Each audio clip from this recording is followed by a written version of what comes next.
Thank you, Mr. Chairman. Good morning, ladies and gentlemen. It's very impressive to see so many people here on a Saturday morning.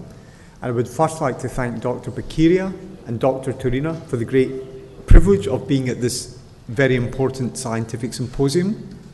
Today I'm going to talk about CABG and stents in 2014. I'm going to discuss the evidence basis and then some of the political influences which are applied in this subject, and look at why patients get different interventions. I do have some. I'm afraid this doesn't seem to be working.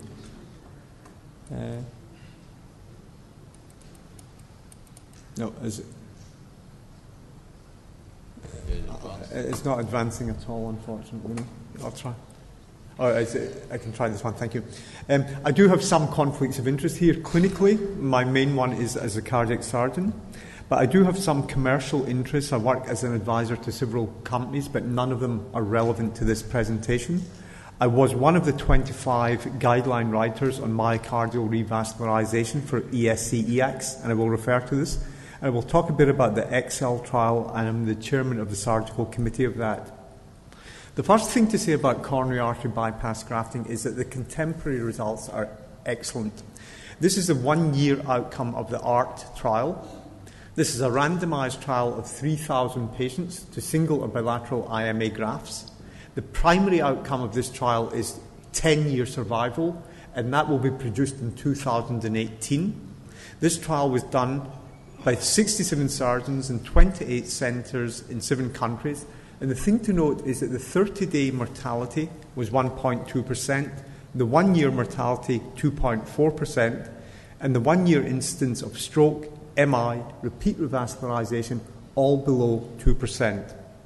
And the 5-year interim outcome of this will be released later this year. So while we can say that the current results of contemporary coronary bypass grafting are excellent, it's still noteworthy that only 5% of patients in the United States and fewer than 10% in Europe actually receive bilateral internal mammary artery grafts.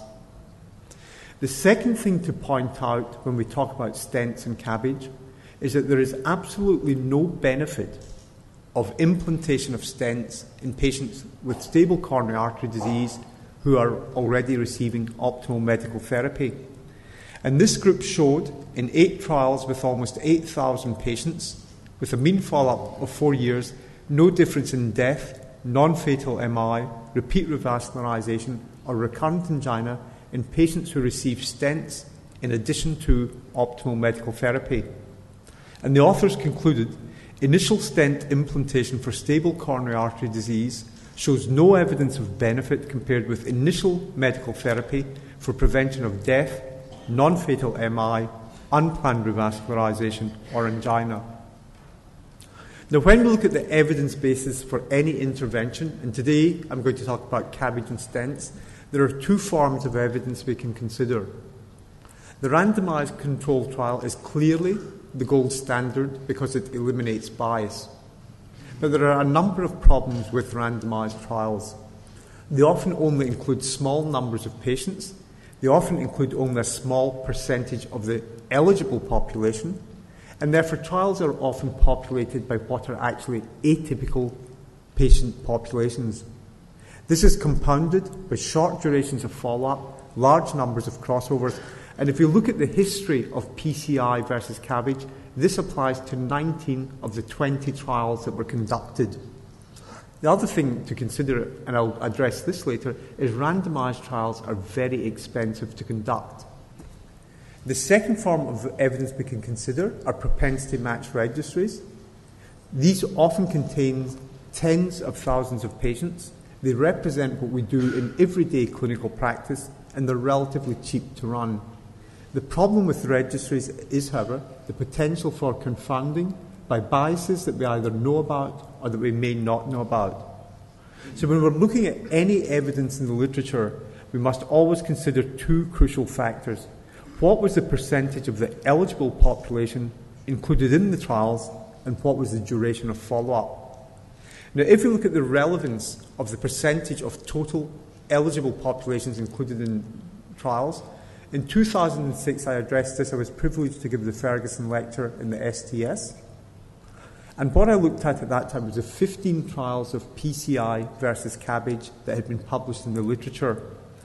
And what I pointed out was that although these trials included almost 9,000 patients, they'd only enrolled less than 5% of the total eligible population.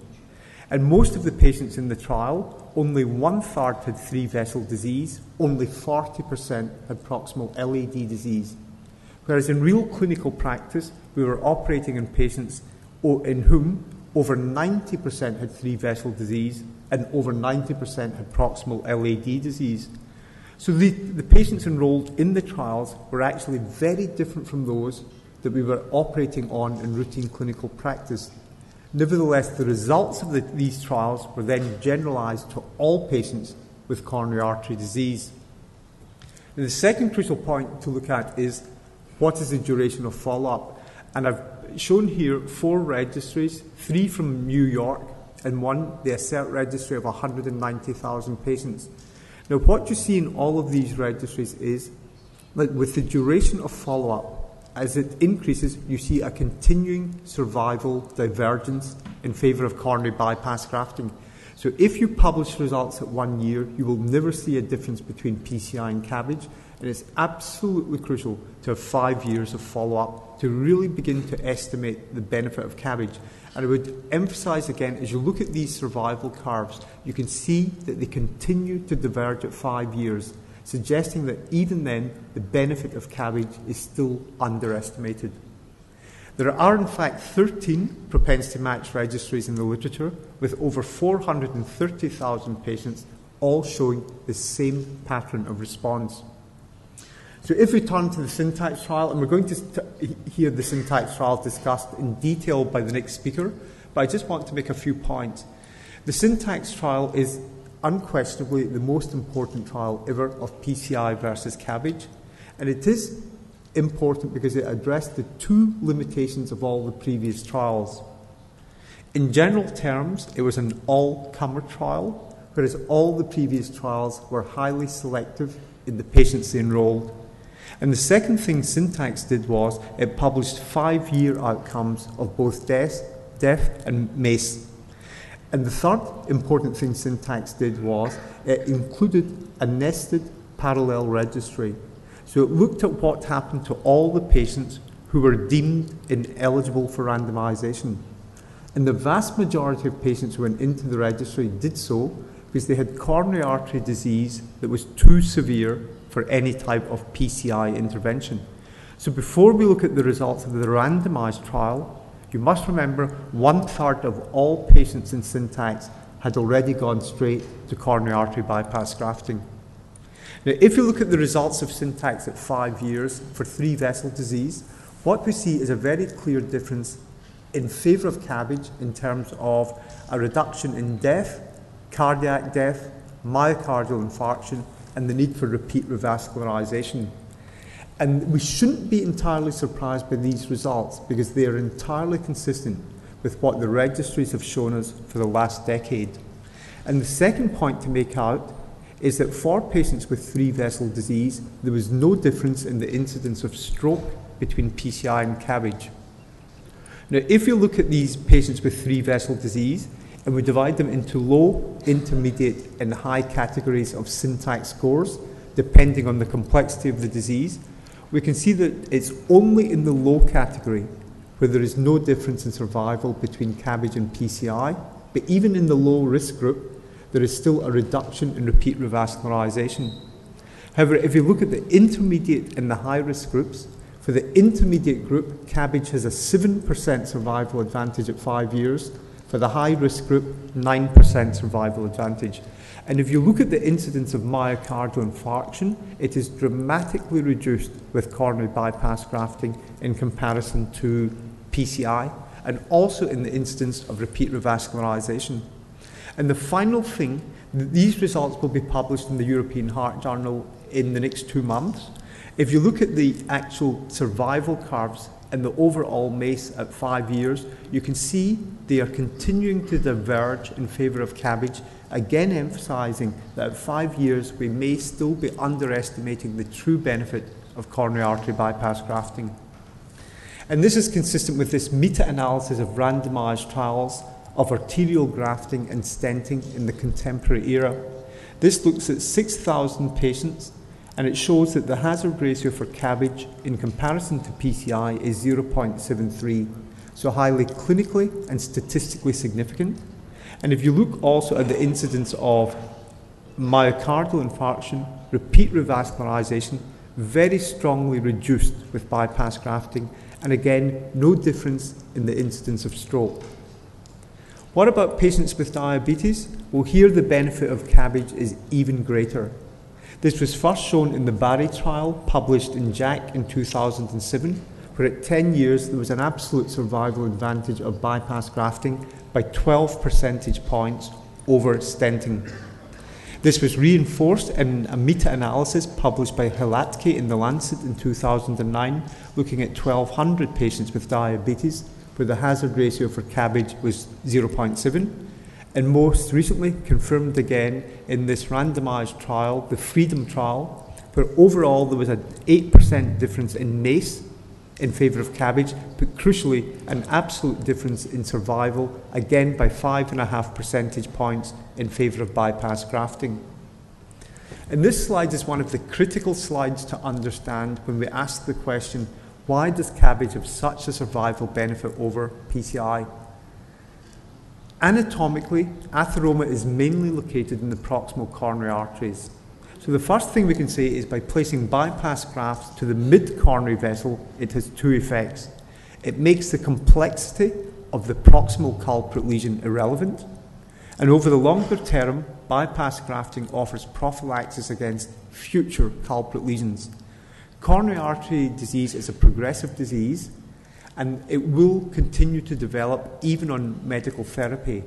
So whereas a bypass graft to the mid-coronary vessel makes more disease irrelevant, in contrast, if you look at PCI, it can only treat suitable localized proximal lesions, but it has no benefit against the development of new disease, either proximal to, within, or immediately distal to the stent. The second difference between these interventions is the internal mammary artery. By placing an internal mammary artery to the LAD, it means that you have what is essentially a nitric oxide eluting conduit that not only preserves the patency of the internal mammary artery, but it reduces the development of disease in the native coronary circulation. In contrast, so Lucier demonstrated this almost 3 decades ago, and a decade after that he showed that by placing a drug-eluting stent in the proximal LAD, what this does is it impairs re-endothelialization, it creates a prothrombotic environment, and it impairs endothelial function downstream of the stent. And the third reason is PCI usually means incomplete revascularization. And Hannon showed in this series of 22,000 patients undergoing PCI, almost 70% had incomplete revascularization, and the subsequent mortality of the patients correlated directly with the degree of incompleteness of revascularization. Now, this slide is crucial to understand, and it's the thing that most cardiologists do not understand. When they compared balloon angioplasty to bypass grafting, and it was shown to be inferior, they said, that's because we're not using bare metal stents. So they then compared bare metal stents to coronary bypass grafting. It was still inferior, so they said, that's because we didn't use drug-eluting stents. Syntax has shown that drug-eluting stents are not as effective as bypass grafting, and now the cardiologist says we used the wrong type of drug-eluting stents. But it's because cardiologists do not understand the differences in these pathophysiological mechanisms. Every time the cardiologist says we have a new stent, it is not going to make any difference because the survival benefit of CABG is based on these. The type of stent you use is irrelevant. And this has been shown in a comparison of drug-eluting and bare metal stents.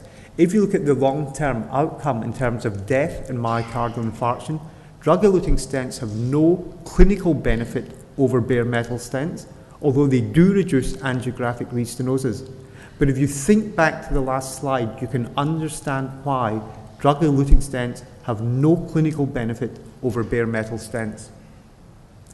If we turn to left main now, we see a different pattern of response.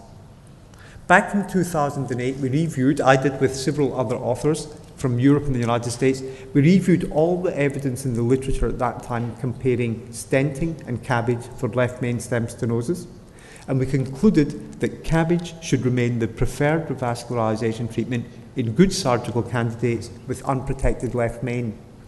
And we based this again on the pathophysiological observation that up to 90% of left main stem disease are distal or bifurcation lesions, and these are known to be at very high risk of restenosis, and also up to 90% of patients with left main have multivessel coronary artery disease, where we have already shown there is a clear survival benefit of bypass grafting independent of the presence of left main. But then in 2011, S.J. Park from Korea and his colleagues published this paper in the New England Journal of Medicine, the first randomized trial looking at CABG and stenting in patients with left main. It was called the pre-combat trial. They randomized 600 patients, and these patients were relatively low risk in terms of their syntax score and their Euro score. And the primary endpoint was a composite of death, CVA, MI, and repeat revascularization. And what they showed was that at almost 4 years of follow-up, CABG reduced the composite endpoint of MACE by almost 30%. However, if you look at that primary endpoint and you remove repeat revascularization, so you just look at death, CVA, and MI, there was no difference between the outcomes between PCI and CABG. So the overall, again, I would emphasize through this study showed there was no difference in the incidence of stroke between PCI and CABG, and no increase in mortality or stroke with CABG, which is different from what we see compared to the syntax trial. So if we look at the 5-year results of syntax in the 705 patients with left main, this was published in Circulation 2 months ago. And what you can see is there is no difference in overall MACE or death, stroke, and MI. There is no difference in all-cause death, but there is a significant increase in the risk of stroke with CABG. And there's a significant decrease in the incidence of repeat revascularization with CABG. So these results are different from what we saw with the cohort who had 3-vessel disease. For 3-vessel disease, CABG had significant survival advantage and no difference in stroke. But for left main, we see a different pattern of response. Here we see that there is no survival benefit for CABG, but there is an increased incidence of the risk of stroke. Now, if we divide these patients with left main into the severity of the left main according to syntax scores below 32 or 33 and above, we see that it's only in the highest risk patients that there is a survival benefit and a reduction in MACE with coronary bypass grafting. And our working hypothesis therefore might be that unlike for patients with 3-vessel coronary disease, left main by itself without additional proximal coronary disease may result in excessive competitive flow for bypass grafts. The definitive answer to what we should do with left main will come from these 2 trials, the NOBLE trial and the EXCEL trial. The NOBLE trial is a trial of left main recruiting 1,200 patients to bypass grafting or stenting. The EXCEL trial is an even larger trial. It was started in September 2010, and it's only enrolling patients with left main with syntax scores below 33. It planned to recruit 3,600 patients in total, 2,600 in a randomized trial, and 1,000 in the registry. Now, all the registry patients have now been enrolled. There have also been 1,906 patients enrolled into the randomized component, but now the trial has stopped recruiting patients. To date, Abbott Vascular have spent almost $45 million to recruit the patients they have done so far in this trial, but they stopped enrollment in March 2014 because they estimated it would cost another $30 million to recruit the final patients in this trial.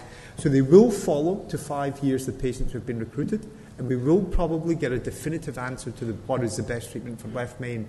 But the problem for Abbott Vascular is, because they have not satisfied the criteria for the trial, they will not receive, whatever the trial shows, they will not receive FDA approval for the use of stenting in left main in the United States. If we look at the most definitive analysis of left main coronary artery stenosis, it's this paper published in JACC Interventions. It looked at 24 studies, including 3 randomized trials, so 14,000 patients in total, followed for 5 years, comparing CABG and PCI. And what you can see is out to 5 years, there is absolutely no difference in death rates between CABG and stents. For myocardial infarction, there's a significant increase with PCI between the first, second, and third years.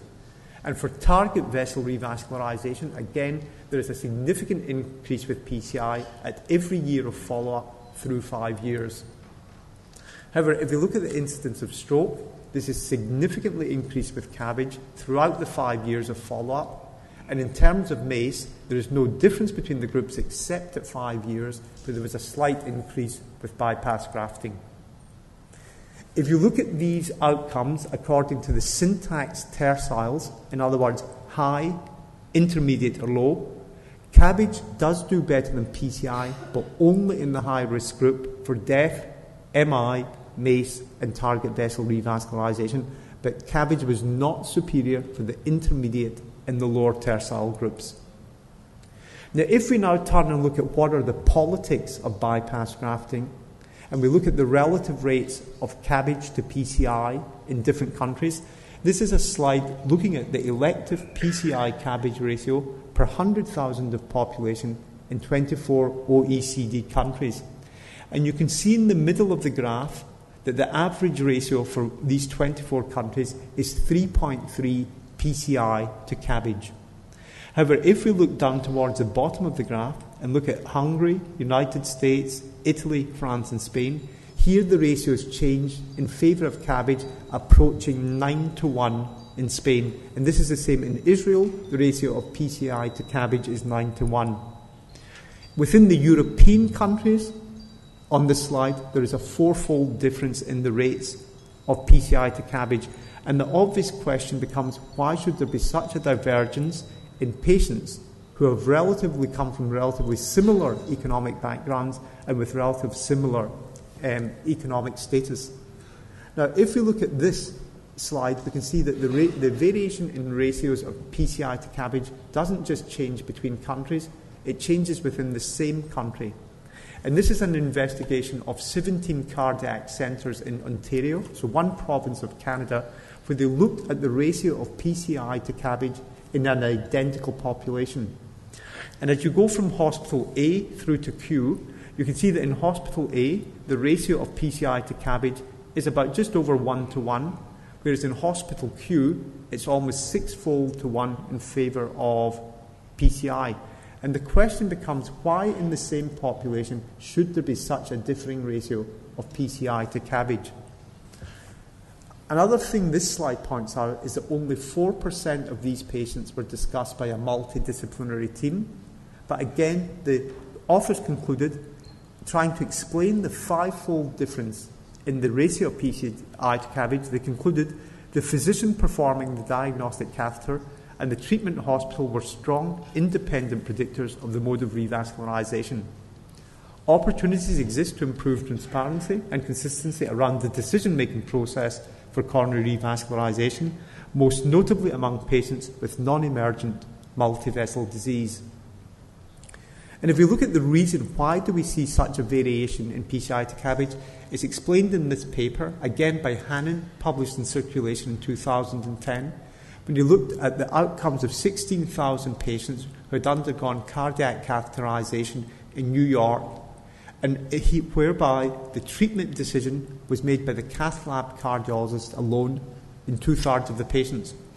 And what you can see is if you had coronary artery bypass grafting, if you had an ACC AHA recommendation, class 1 for CABG, only 53% of the patients received CABG and 34% received PCI. If you had a class 1 ACC recommendation for PCI, then 94% of patients got PCI. And if you had true equipoise, where you could either have CABG or PCI, 93% of patients still underwent PCI. And the authors pointed out that 92% of the PCI procedures were ad hoc.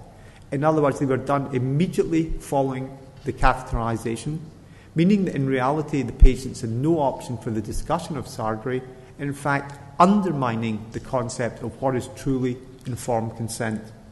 And then finally the authors pointed out that the chance of PCI increased in those hospitals where there were PCI facilities.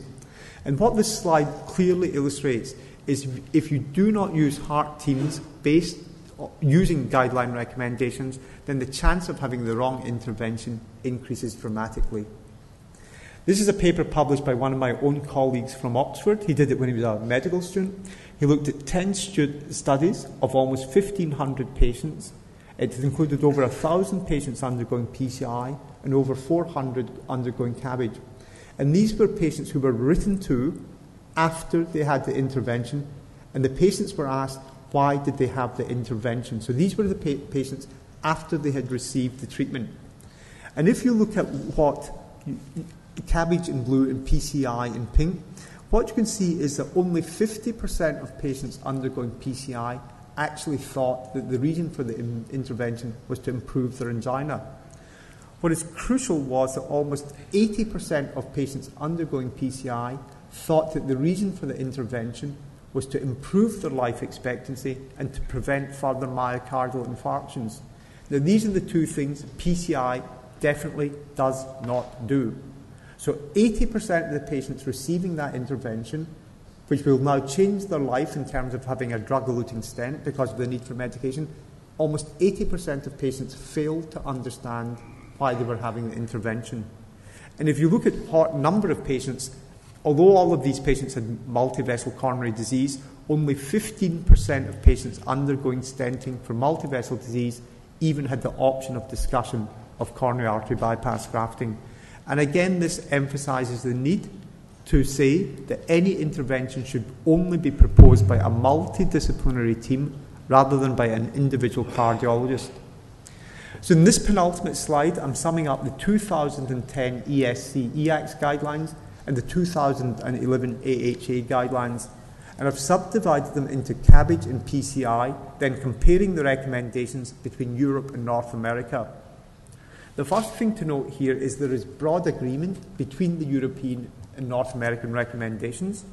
They all recommend with a Class 1 recommendation that patients with complex coronary disease should be discussed by the heart team and not by an individual practitioner. I'm not going to go through the 9 categories of coronary disease that I've listed here. 5 of them refer to 1, 2, or 3 vessel disease, and 4 of them different types of left main categories.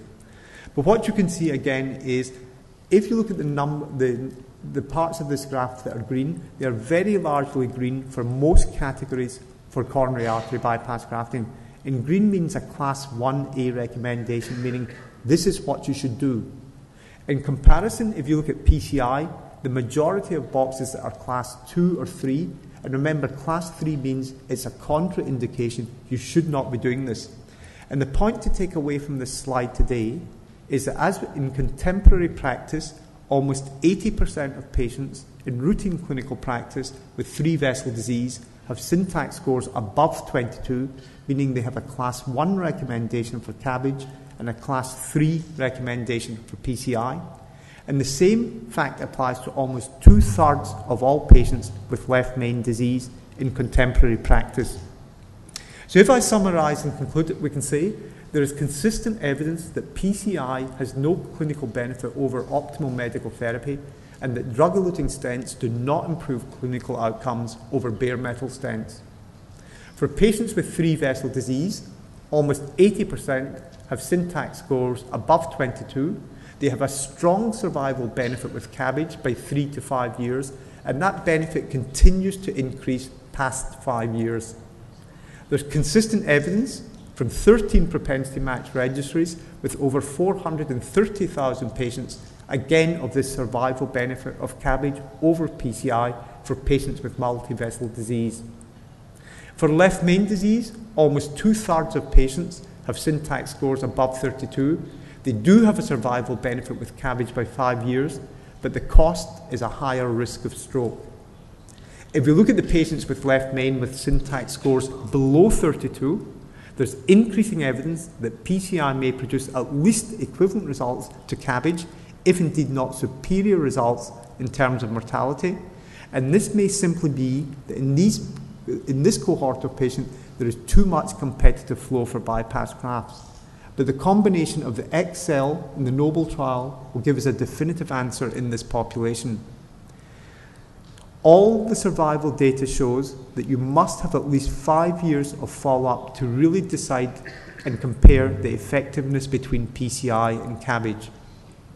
There is consistent, unwarranted variation in the ratios of PCI to CABG, not only between countries, but within the same countries.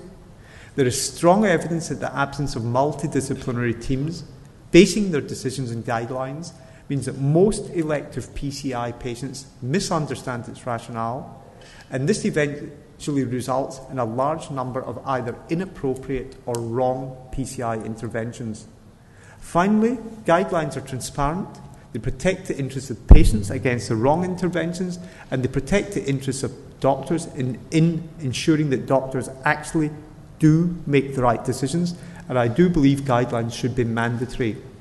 And I finally would say that I think the professional bodies who represent cardiac surgery, they should be involved in persuading the statutory bodies or payers that only interventions which have been agreed by a multidisciplinary team and based on guidelines, or at least documented why guidelines were not followed, only in this situation should interventions be reimbursed. On that point, I'm going to conclude my talk. I would like to thank the organisers again for the wonderful privilege of being here at this excellent scientific symposium, and you, the audience, for your attention. Thank you. That was excellent, Dave, and a lot of insight into the whole issue. So I guess the one question I have for you in syntax was the issue of stroke. And from what I understand, some of those strokes occurred before surgery.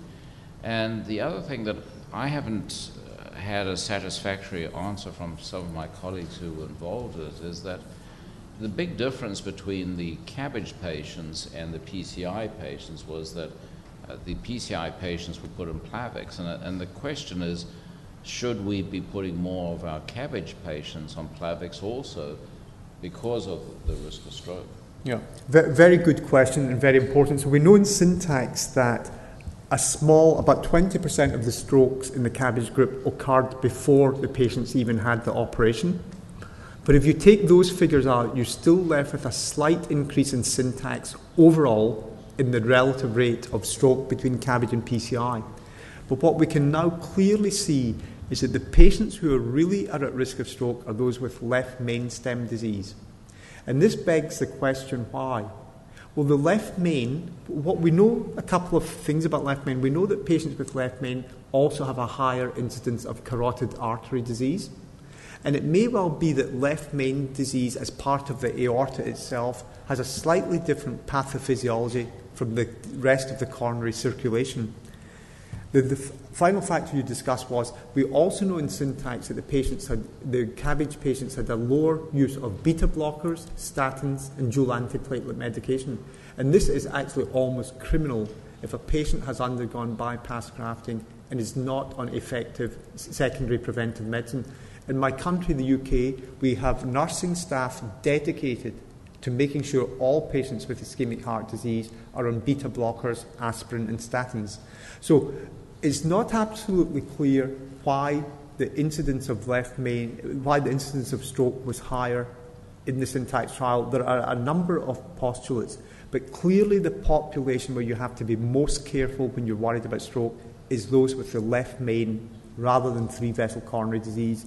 And all of these patients should certainly have carotid artery investigations prior to bypass grafting. Professor Torino? David, thank you very much for this excellent overview. One aspect of this randomized controlled trials where I was involved, I'm a data monitoring committee both of syntax and Excel, is the selection of centers who will be performing this particular task. It is totally unclear how some centers are selected, some of them who have a very low caseload, and some of them, I don't know how the selection takes place. But in Excel trial, there was, and I can tell you this without naming this, there was a center which had 3 mortalities in 8 patients subjected to coronary artery bypass grafting, which data monitoring committee objected, and they stopped recruiting, but the results are still counted. So my question is, how do you select the centers who will be the chosen ones? This is an excellent question and fundamental to understanding trials. And the answer is in the title, randomized controlled trial. If you take the first part of randomized, it's random. And the selection is terrible. And if you look at Excel trial, I think it's a disgrace what happened in this trial, because the company acted in very good faith. They put in $45 million to try and complete this trial. And if you look at the 4 principal investigators of it, 2 cardiologists and 2 cardiac surgeons, if you look at their randomization, the 4 principal investigators enrolled very few patients into this trial. So if the principal investigators are not enrolling patients, then you can see why that is going to have a downstream effect. Now, my own centre, we randomized 105 patients in Excel, so we were the 2nd largest recruiters in the world. There was one North American centre recruited more than us, but it is a striking point, as you say, when you look down the graph and you see how many centres were included, that over almost a 3-year period enrolled fewer than 10 patients. This is very worrying. So I mean, that should be something the data monitoring committee should specify, should be analysed, because that in itself would make fascinating scientific study. What was the difference in mortalities between low and high recruiting centres?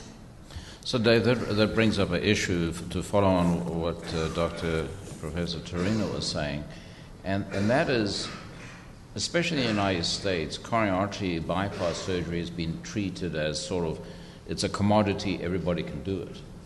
And don't you think, based on these trials and what we've learned now, that particularly with the issue of bilateral mammaries, more arterial grafting, that we should begin to think, as we have for mitral valve repair, also for CABG and to some extent aortic valve surgery, aortic surgery, that this should be something that people specialize in, and some centers should be the centers of excellence when it comes to coronary artery bypass surgery? Again, this is an excellent question. I was privileged in January of this year to be invited to the STS. They had a senior leadership and they were discussing, it was a roundtable discussion of the future of coronary artery surgery. And the other attendees were Michael Mack, John Puskas, Joe Sabick and Harold Lazar.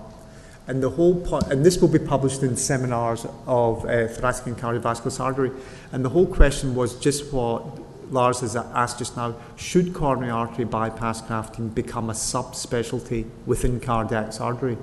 What is absolutely clear is that one of the things, I mean, we can be critical of the practice of cardiologists and percutaneous interventions, but one of the things cardiac surgery has done badly, we've known for, and I will talk about this afternoon, but we have known for over a decade of the strong survival benefit of 2 mammary arteries for a significant number of patients undergoing bypass grafting, yet only a very small number of patients actually receive bilateral IMA grafts.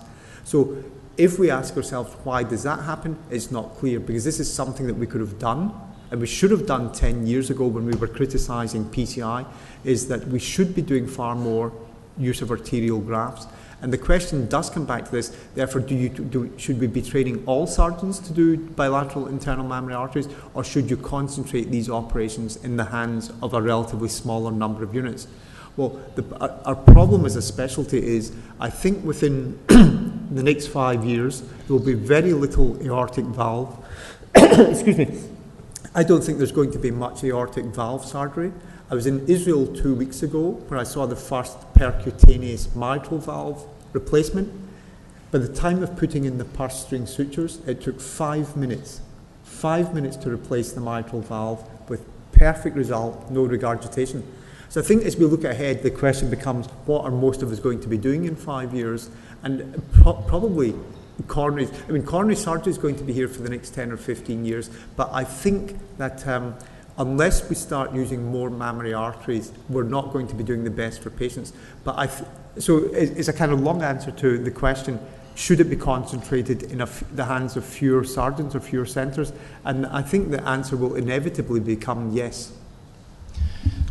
Yeah, David, just a very, very sharp question.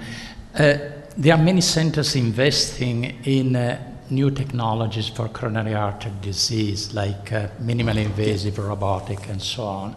Do you think there is a sense in this scenario to go in this direction, or do you think there's no sense at all? No.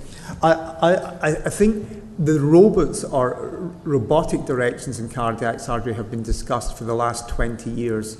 And many centres bought the equipment to try and start. But the truth is, even in the hands of people like Ioannis Banati, who's now practicing in Saudi Arabia, he's probably got the world's biggest experience with robotics. The truth is that for most, it becomes a very complex procedure, a very long procedure, and it means that rather than do 2 or 3 operations a day, you do 1. But I think what also prevents it is just the cost. I mean, the actual economic cost of doing a minimally invasive bypass graft is phenomenally expensive by the time you include the hardware, and even the consumables you need per case make it a very expensive procedure. So for most health systems, they simply could not afford robotics for coronary artery bypass grafting. Okay, thank you, David, very much. It was really wonderful. Thank you very much.